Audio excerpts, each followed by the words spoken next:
In his career as a Jeopardy contestant, Lancaster native Brad Rutter has won more than $3.2 million.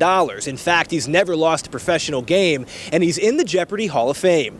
Now, occasionally, he comes back to Lancaster to visit family, and we met up with him over this Memorial Day weekend at a place that holds a very special spot in his history.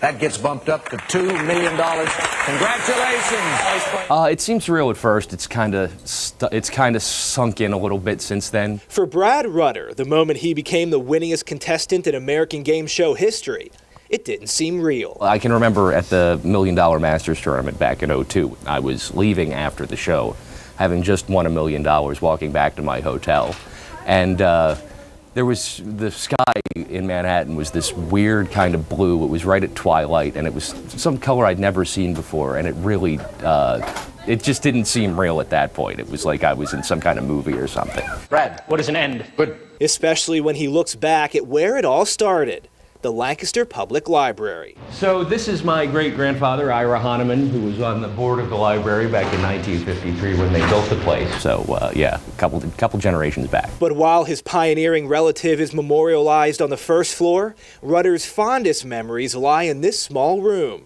on the second. I used to come here every week, and I'd take a big stack of books home and would just plow right through them, and it was really the highlight of my week was coming to the library. It is here, in the kids section, among these simple books, that Rutter sparked his love of knowledge. I couldn't get enough. At the time, this small-town Lancaster native had no idea the information and studying techniques like flashcards that he acquired here would be used to make him famous years later. Way to go. The most important thing is just to be intellectually curious and follow the news and enjoy learning things. When I was getting ready to go back on Jeopardy in '05, I just lived right down the street and like a block away, so I would hang out here all the time. Brad. What is IKEA? Yes. But now the man who made history in his mid-20s spends his time in Los Angeles, auditioning for commercials and films. He recently shot a new game show pilot he hopes will be picked up by a major network within a year. Hopefully I want to act and host full-time, looks like I'm well on the way to doing that. Rutter has come a far way from the free public library his great-grandfather helped build. But no matter where life takes him, there's nothing like being here. Proverbially, it's where the heart is. Brad. What is home? Home, you got it. Lancaster is and has always been my hometown and always will be. The reason we got involved is just because it seemed like the right thing to do to help shape the future of Pennsylvania agriculture. And this biological nutrient management system may be that future. This plant on Kreider Farms works by taking cow manure and separating the solids from the liquid. The solids go here to be used for compost or bedding. The liquid is sent to this tank, where microbes feed on it, releasing the nitrogen into the air. This lagoon behind me is the final stage in the process. That liquid has been stripped of about 70% of its nitrogen. So when it's spread onto the fields, washes into the Susquehanna River, and then flows down into the Chesapeake Bay, is better for the environment. Things are going very well. We're progressing along. We've got the system almost to maturity now, and we're more than meeting our target for our removal goals for this particular farm. But even though the plant seems to be working well after its first year, it comes with a hefty bill.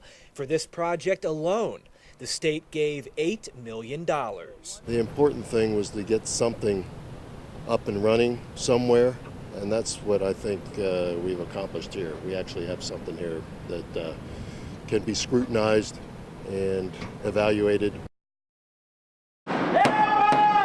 Can't see anything. What's going on? People dying here! A mass casualty and rescue scene after an explosion at a medical building.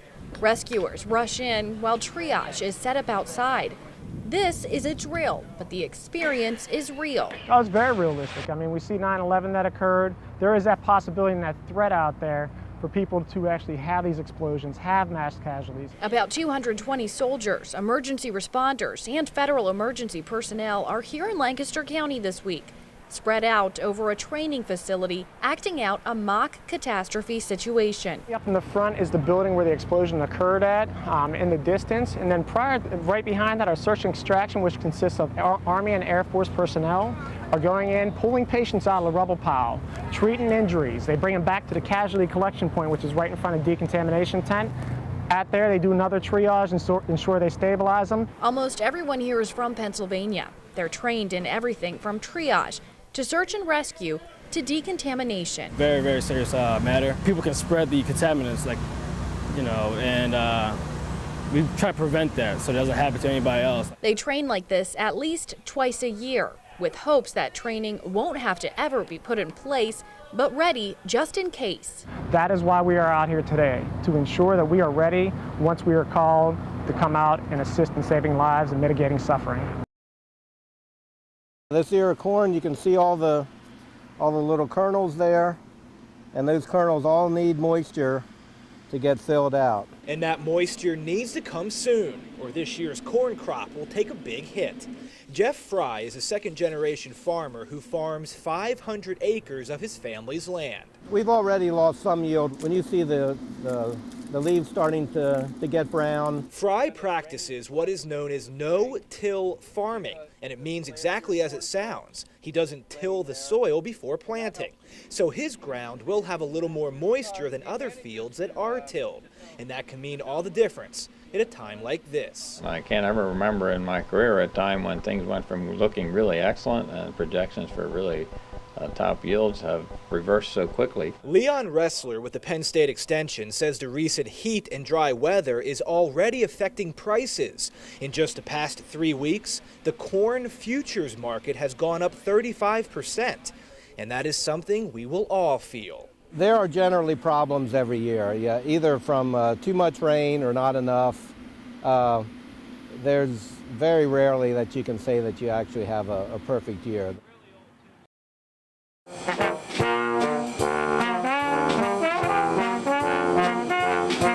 There is a series of concerts here in the city called the Brown Bag Concerts, and they're always held here in Penn Square next to the gazebo. This is the Lancaster Trombone Quartet, and we're opening that concert series for the summer here today. We've been here playing for these Brown Bag Concerts for years and years. This is probably one of the hottest ones we've played for. I don't remember it being 95 very often.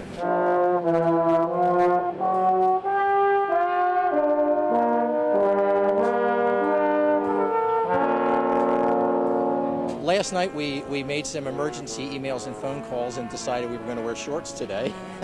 That's one thing we did. Normally we would be wearing black pants.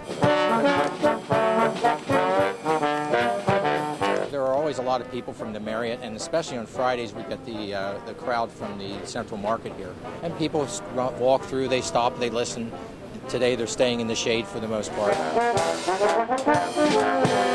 Everybody should come out next Friday and hear whoever's here next Friday, no matter how hot it is, exactly.